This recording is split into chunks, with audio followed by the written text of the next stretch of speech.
आइए दोस्तों, कनेक्शन हमारा कट गया था। दोबारा फिर से बात करते हैं। सरकारी नौकरी में जो आपसे प्रश्न पूछे जाने हैं साइंस के अंदर, हम उस पे डिस्कशन करने जा रहे हैं। सबसे पहले हमारी बात ये थी कि डायनामो जो होता है वो ऊर्जा को किस रूप में बदल देता है। तो जो हमारी यांत्रिक ऊर्जा होती है, यांत्रिक ऊर्जा यानी कि जो हमारी मैकेनिकल एनर्जी होती है, उसको विद्युत ऊर्जा में बदला जाता है। विद्युत ऊर्जा में बदला जाता है। देखो, डायनामो जो होता है वो हम लेते हैं जनरेटर से। मैं बता दूं, जनरेटर में कुछ और भी प्रश्न इस तरह से आ जाते हैं। तो एक तो जनरेटर में क्या होता है, जो यांत्रिक ऊर्जा होती है वो विद्युत ऊर्जा में बदल जाती है। और जो बच्चे इंग्लिश में सीखना चाह रहे हैं, इंग्लिश में समझना चाह रहे हैं, मैं उनके लिए भी बता देता हूँ कि यहाँ क्या होता है कि जो हमारी मैकेनिकल एनर्जी होती है, मैकेनिकल एनर्जी जो होती है वो मैकेनिकल एनर्जी इलेक्ट्रिकल एनर्जी में बदल जाती है। इलेक्ट्रिकल एनर्जी में बदल जाती है। तो ये हमारे जनरेटर में होता है, जिसके अंदर यांत्रिक ऊर्जा जो है विद्युत ऊर्जा में बदल जाती है, और उसी को डायनामो कहते हैं। ये बात आपने ध्यान रखनी है। अब जनरेटर से ही जो है बहुत सारे प्रश्न बनते हैं एग्ज़ाम में। जो जनरेटर से संबंधित प्रश्न आएगा कि ये किस नियम पे काम करता है, किस नियम पे काम करता है। तो ये हमारा जो फ्लेमिंग साइंटिस्ट थे, फ्लेमिंग के राइट हैंड रूल पे काम करता है।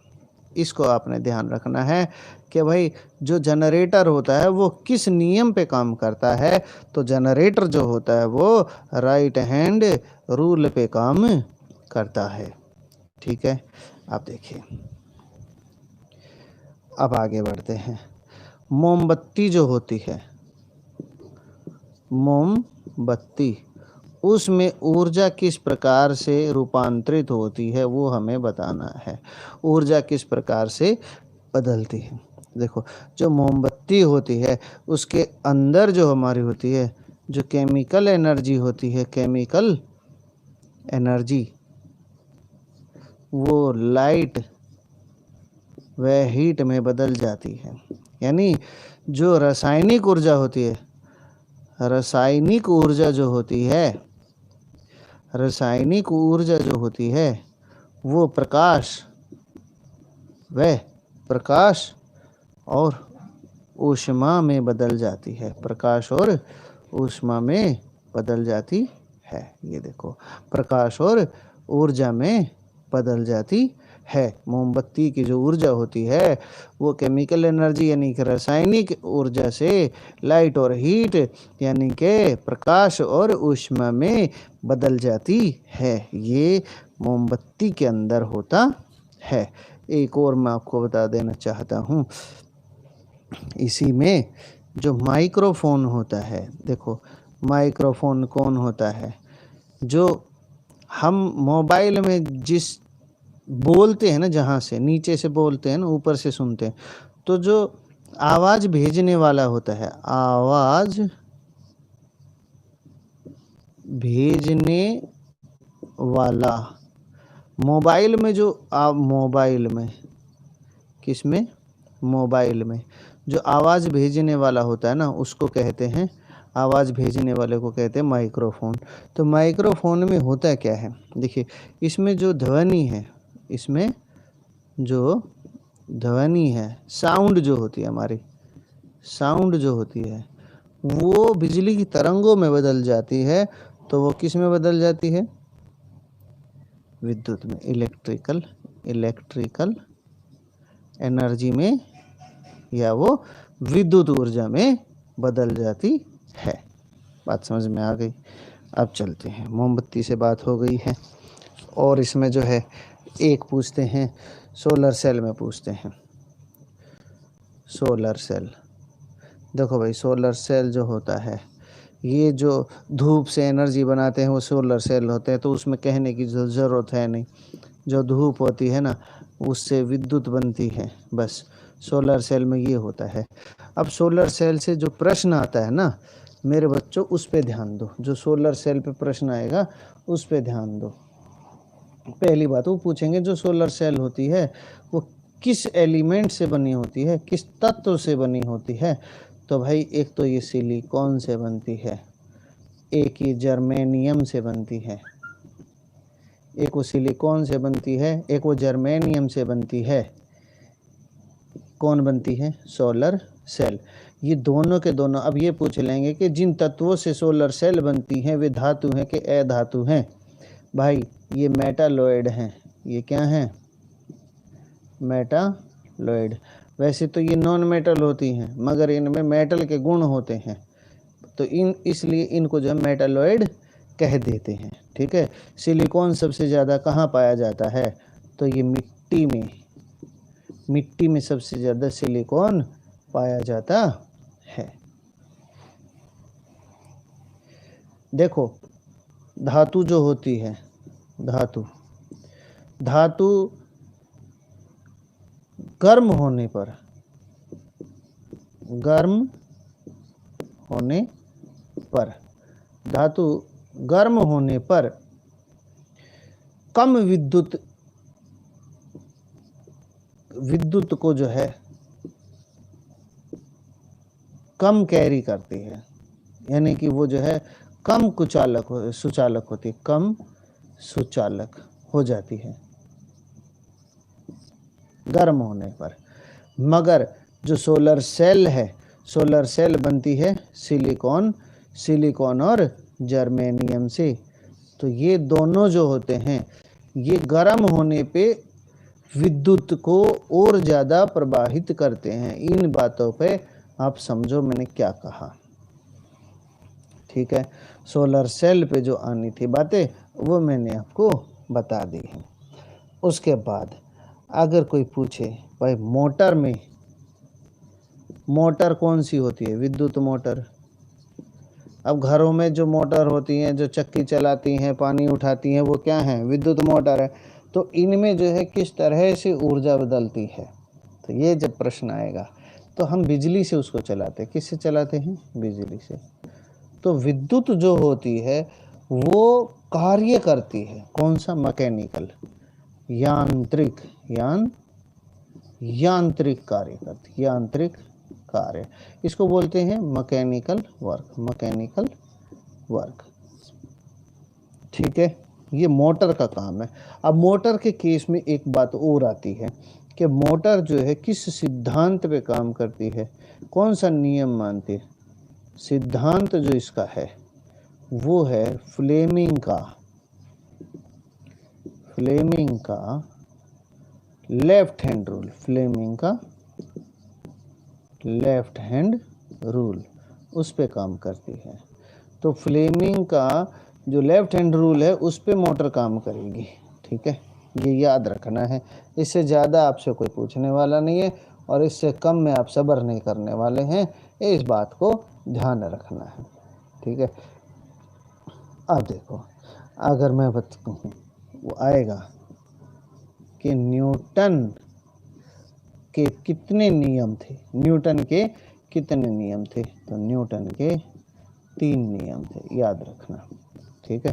पहले नियम में न्यूटन ने जो कहा है उसको समझ लेना कि अगर कोई वस्तु चल रही है, अगर चल रही है तो चलती रहेगी और रुकी है तो रुकी रहेगी जब तक बाहर से उस पे बल ना लगाएं। जब तक, कब तक चलती रहेगी या कब तक रुकी? जब तक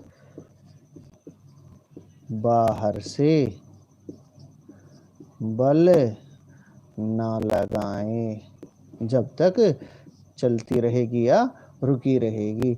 आपको मैं बता दूं जो न्यूटन का प्रथम नियम है, फर्स्ट लॉ है, न्यूटन का जो फर्स्ट लॉ है उसको हम लॉ ऑफ इनर्शिया भी कहते हैं।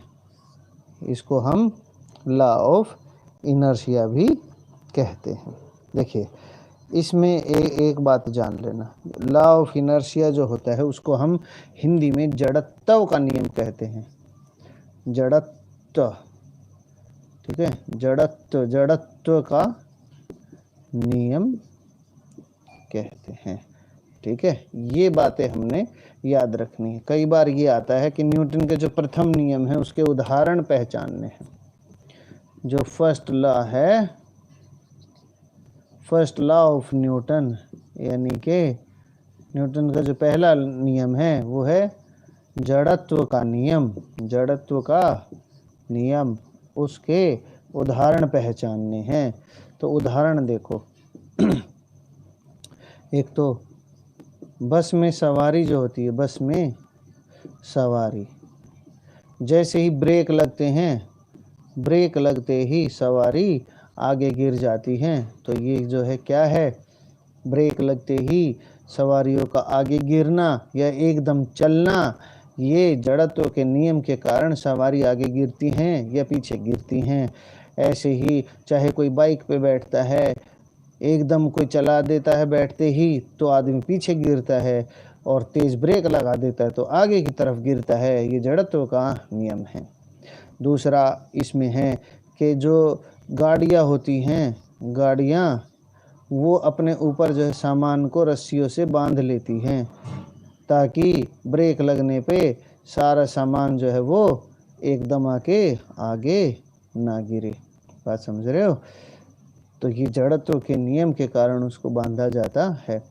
पेड़ों से पत्तियां गिरती हैं, वो भी जड़त्व के नियम के कारण ही नीचे गिरती हैं। या ये ना आए तो जड़त्व के नियम के पहले पे आ जाए कंबल को झाड़ने से धूल उठती है। तो कंबल को झाड़ने से धूल उठती है, ये भी न्यूटन के पहले लॉ के कारण ही होता है। तो मैंने न्यूटन के लॉ पे, पहले ही नियम पे आपको इतनी बातें बताई हैं, और ये सारी एक साथ आपको मिलेंगी नहीं। अब आगे चलते हैं, न्यूटन के दूसरे नियम पे मैं बात करता हूँ। न्यूटन का जो दूसरा नियम है वो क्या है, the rate of change of momentum. देखिए, मोमेंटम संवेग को कहते हैं, ठीक है।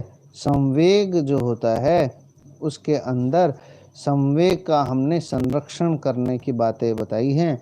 तो मोमेंटम क्या होता है, rate of change of momentum, यानी कि P/T जो होता है वो फोर्स के बराबर होता है। Rate of change of momentum is equal to the force applied on the body. अब जब रेट चेंज होगा तो dP/dt, या इसका मतलब होता है थोड़ा सा बदलाव, यानी कि पहले मान लो P जो था 10 और अब मान लो P हो गया 12। तो जब आप P में से P, यानी कि अब P2 में से P1 घटाओगे तो इसको मैं लिख सकता हूँ dt। बात समझ में आ गई? तो यहाँ इस dP का मान जो है वो 2 हो जाएगा, और dt का मतलब है कि ये 10 से 12 होने में अगर इसको 0.1 सेकंड लगी है तो dt का मान जो है यहाँ 0.1 सेकंड हो गया। इस तरह से आपको सवाल निकालने के लिए आएगा, तब आपने फार्मूला लगाना है कि F जो होता है वो P2 माइनस P1 बटे टाइम टेकन, यानी जो उसमें समय लगा है वो आपने लगाना है। ये होता है न्यूटन का सेकंड लॉ। अब मैं इसके उदाहरण देता हूँ। उदाहरण भी बहुत इम्पोर्टेंट हैं, जो कि आमतौर पे मिलते नहीं हैं। जब कोई खिलाड़ी होता है, क्रिकेटर ख़ास तौर से यहाँ होता है, जब ऊपर से आती हुई बॉल को कोई लपकने की कोशिश करेगा तो वो क्या करेगा, जैसे ही बॉल को पकड़ेगा वो अपने हाथों को पीछे की तरफ एकदम खींच लेगा। तो हाथों को पीछे की तरफ खींचता है तो उससे क्या होता है, जो इस बॉल का हाथों पे भटकने का जो समय था, क्योंकि हाथों पे किसी के भी हाथ पे बॉल लगेगी, अगर इस हाथ पे बॉल आके लगेगी, झटकेगी तो लग के वापस जाएगी। तो अगर इस हाथ को हम नीचे ले जाते रहें तो ये बॉल जो है इस हाथ पे चटक के भटक के वापस जाने का टाइम ज़्यादा ले लेगी, क्योंकि अभी तो हाथ ही नीचे जा रहा है। तो ये होता है टाइम ऑफ रिएक्शन। जितने टाइम में हाथ नीचे जाएगा उतनी ही देर बाद ये भटकेगी, और जितनी देर बाद भटकेगी उतना ही इसका टाइम बढ़ जाएगा। अब देखो मैंने फॉर्मूला क्या बताया था आपको, P/T। अगर बॉल भटकने में ज़्यादा समय लेगी तो P घट जाएगा, और P घट जाएगा तो फोर्स भी कम आएगा। क्यों? देखिए, अगर फोर्स होता है P2 - P1/T, अब अगर T को मैं नीचे, अगर मान लो ऊपर मैंने लिया 10, नीचे लेता हूँ 10, तो उत्तर आया 1। अगर मैंने नीचे लिया 5 तो उत्तर आएगा 2। अब समझो, नीचे 10 लेते हैं तो उत्तर 1 आता, नीचे 5 लेते हैं तो उत्तर 2 आता है। इसका मतलब नीचे अगर ज़्यादा वैल्यू होती है तो आंसर कम आएगा, और नीचे अगर वैल्यू कम होती है तो आंसर ज़्यादा आएगा। इससे पता चलता है कि अगर हम नीचे टाइम ज़्यादा लेंगे तो फोर्स ज़्यादा कम आएगा, और टाइम कम होगा तो फोर्स ज़्यादा आएगा। इसे कहते हैं इन्वर्सली प्रोपोर्शनल, यानी कि एक दूसरे के उल्टे। अगर बल ज़्यादा है तो टाइम कम होगा, और टाइम कम है तो बल ज़्यादा होगा। ये कम तो ये ज़्यादा, ठीक है। तो इसीलिए अगर बॉल को लपकने में खिलाड़ी ज़्यादा समय लेता है तो उसके हाथों पे फोर्स कम लगेगा, चोट कम लगेगी, और बॉल आसानी से रुक जाएगी। और अगर कोई नया खिलाड़ी है और वो बॉल पे भाग के झपट पड़ता है तो दोनों एक दूसरे से टकरा जाएंगे। थोड़े ही टाइम में टकरा गए, टकराने में बिल्कुल 1 सेकंड लगी तो फोर्स उस समय ज़्यादा होगा, हाथ में भी चोट लगेगी और बॉल भी नहीं पकड़ी जाएगी। ये आपने ध्यान देना है। अब आगे चलते हैं। न्यूटन का तीसरा नियम।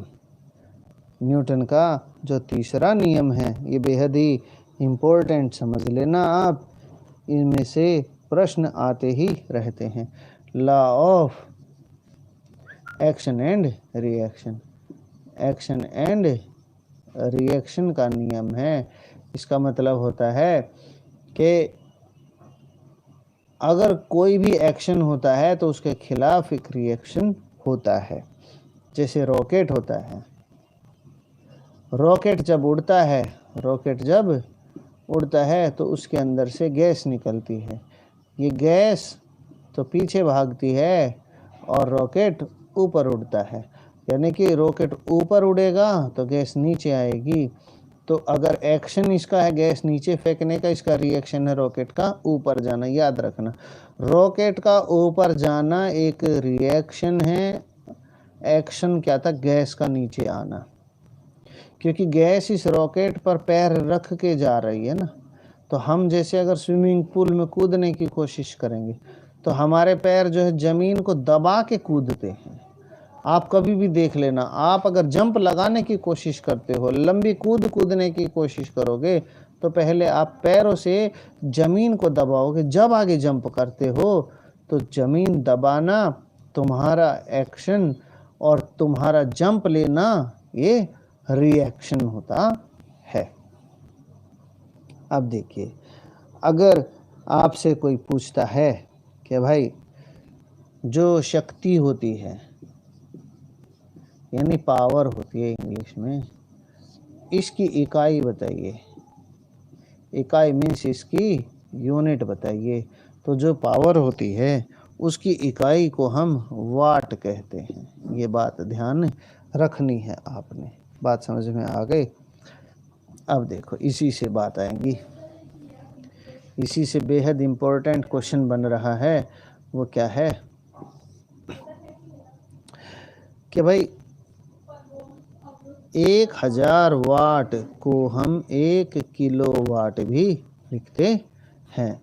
और 1 किलोवाट जो होता है उसमें कितनी जूल ऊर्जा होती है, कितने जूल ऊर्जा होती है, जूल ऊर्जा। तो 1 किलोवाट जो होता है उसके अंदर जूल होती है 3.6 10 की पावर 6। इतने जूल, आगे लिख देता हूँ थोड़ा, इतने जूल एनर्जी होती है। तो कई बार जो है वो शक्ति को ऊर्जा में बदलना हो तो ये फॉर्मूला काम आता है। मगर एग्ज़ाम में अधिकतर जो पूछा जाता है वो पूछा जाता है कि भाई 1 हॉर्स पावर में, 1 हॉर्स पावर में, साफ लिख देता हूँ, 1 हॉर्स पावर में कितने वाट होते हैं। तो भाई 746 वाट जो होते हैं वो 1 हॉर्स पावर के बराबर होते हैं, 1 हॉर्स पावर के बराबर होते हैं। ये आपने याद रखना है, ठीक है। अब आगे चलते हैं भाई। अब नियम भी पूछ सकते हैं कि जो हमारी शक्ति होती है, यानी जो हमारी पावर होती है, वो होता है वर्क अपॉन टाइम। यानी शक्ति को क्या लिखेंगे, कार्य बटे समय, कार्य बटे समय। तो शक्ति जो होती है उसको लिखते हैं कार्य बटे समय, या वर्क अपॉन टाइम को पावर लिखते हैं। और जो शक्ति होती है इसकी यूनिट क्या हो गई है, वाट इसकी यूनिट हो गई है। बात समझ में आ गई। अब आगे चलते हैं। अब देखो भाई, ये मटेरियल ऐसा है आपको मिलने वाला नहीं है। अगर मैं पूछूं कोई टंकी जो है, एक टंकी ऊंचाई पे रखी है, ठीक है, ये कोई बाथरूम है, उस पे जो है एक टंकी रखी है, ठीक है, ये वाटर टैंक है, पानी की टंकी है। तो इसमें कौन सी ऊर्जा होती है, जो पानी की टंकी होती है उसमें जो ऊर्जा होती है वो उसकी पोटेंशियल एनर्जी होती है, यानी स्थितिज ऊर्जा होती है, पोटेंशियल एनर्जी होती है, ठीक है। अच्छा, अब बात करते हैं। ये थोड़ी मुश्किल ज़रूर है मगर आपने सीखना तो ज़रूरी है, ठीक है। अब देखो, अगर आपसे कोई पूछ ले कि भाई बड़े जी का मान क्या होता है, ये ग्रेविटेशनल कांस्टेंट होता है, इस जी का मान क्या होता है, तो आपने लिखना है 6.67 10 की पावर -11 न्यूटन। ये गुणा है, साफ लिख देते हैं, 10 की पावर -11 न्यूटन मीटर स्क्वायर पर केजी स्क्वायर, ये इसकी यूनिट है। आपने ध्यान रखनी है, जी का मान पूछा जाए तो न्यूटन मीटर स्क्वायर पर केजी स्क्वायर 6.67 10 की घात -11 बड़े जी का मान होता है। अगर छोटे जी का पूछे तो 9.8 मीटर पर सेकंड स्क्वायर, ये जी का छोटे का मान होता है। ये आपने याद रखना है। अब इस पे बड़ा मस्त सवाल आता है, ये जी का मान जो होता है ये 9.8 मीटर पर सेकंड स्क्वायर होता है। अब इस पे क्या मस्त सवाल क्या है, देखिए मैं मस्त सवाल की बात कर रहा हूँ जो आपसे एसएससी पूछता है कि जब हम ध्रुवों पे जाएंगे, किस पे जाएंगे, ध्रुव पर, पोल्स पे जाते हैं ना, मतलब हम नॉर्थ पोल पे गए, उत्तरी ध्रुव पे गए, दक्षिणी ध्रुव पे गए, तो उस समय जो है जी का मान, उसके जी के मान पे क्या होता है। तो देखिए भाई, अगर आप पोल पे जाओगे तो जी का मान घट जाता है, जी का मान घट जाता है। साउथ पोल पे गए जब भी उसका मान, ठीक है ना। अच्छा, जी का मान जो है वो सबसे कम कहाँ होता है, पोल पे तो, नॉर्थ पे तो बढ़ जाएगा, क्या हो जाएगा, बढ़ जाएगा। आओ भाई तनिष्क बंसल आओ। तो भाई पोल पे तो बढ़ जाएगा, मगर घटेगा कहाँ, सबसे कम कहाँ, तो जी का मान सबसे कम कहाँ होता है, सबसे कम होता है जो हमारी ये बीच वाली लाइन होती है, इसको हम बोलते हैं इक्वेटर। क्या बोलते हैं? इक्वेटर। विषुववृत्त रेखा जो होती है, इस पे जी का मान सबसे कम होता है, इक्वेटर पे सबसे कम इसका मान होता है। ये बात हमने याद रखनी है, ठीक है। अच्छा अगर मान लो, अगर कोई कह दे कि भाई पृथ्वी के घूमने से, जो घूमती है पृथ्वी, घूमती है ना, पृथ्वी घूमती है, रोटेट करती है, अगर कोई कह दे कि इसका घूमना धीमा हो जाए, धीमे घूमे, तो जी के मान पे क्या प्रभाव पड़ेगा? अगर ये घूमना कम हो जाएगी तो जी का मान बढ़ जाता है, उल्टा है। ये धीमे तो ये तेज, यानी कि तेज का मतलब बढ़ जाएगा, याद रखना। और अगर मैं कहूँ ये तेज घूमती है, ज़्यादा घूमती है, या तेजी से घूमती है, तो जी का मान घट जाता है। तो जब पृथ्वी तेजी से घूमेगी तो जी का मान कम हो जाएगा, और धीमे धीमे घूमेगी तो जी का मान बढ़ जाएगा, ठीक है। अब आगे बात करते हैं। ये बहुत ही इम्पोर्टेंट मैं बता देता हूँ, ये कई बार पूछा जाता है, ठीक है ना, कि भाई जो हाइड्रोमीटर होता है, हाइड्रोमीटर ये क्या करता है? देखिए, जो हमारी नमी होती है उसे हम हाइड्रोमीटर में मापते हैं। तो वायु के अंदर जो नमी होती है उसको हम हाइड्रोमीटर में मापते हैं। एक हमारे पास होता है लैक्टोमीटर। इसका काम क्या होता है?